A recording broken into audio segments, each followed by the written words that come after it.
For our last example, we want to use the root test to determine the convergence or divergence of the sum from n equals 1 to infinity of the natural log of n divided by n raised to the nth power. Noting that the root test requires us to have non-zero terms, and that when n equals 1, the natural log of 1 is 0, we can express this instead as the sum from n equals 2 to infinity of the natural log of n over n raised to the nth power, and now apply the root test to this new series. So we want to look at the limit as n goes to infinity of the nth root of the absolute value of a sub n, where a sub n is defined to be the natural log of n over n raised to the nth power. Since each of these terms are positive, we can drop our absolute values and write this as the limit as n goes to infinity of the nth root of the natural log of n divided by n raised to the nth power. Our nth root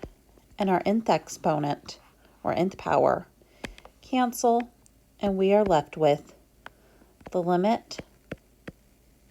as n goes to infinity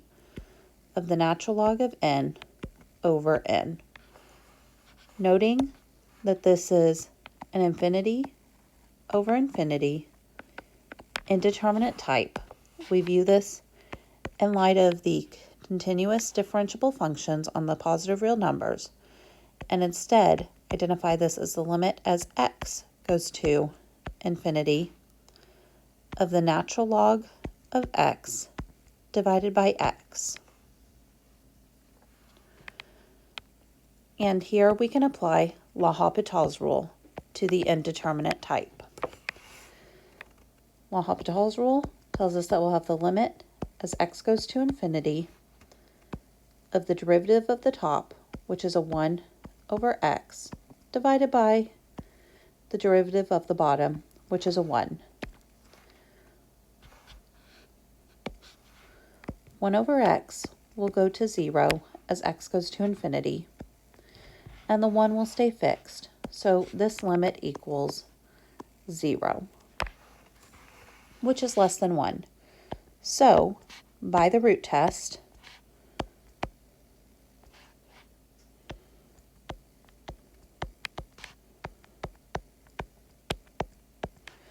we can conclude that the sum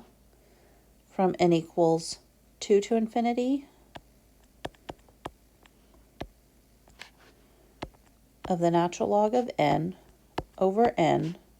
raised to the nth power, which is also equal to the sum from n equals 1 to infinity of the natural log of n over n raised to the nth power, is absolutely convergent.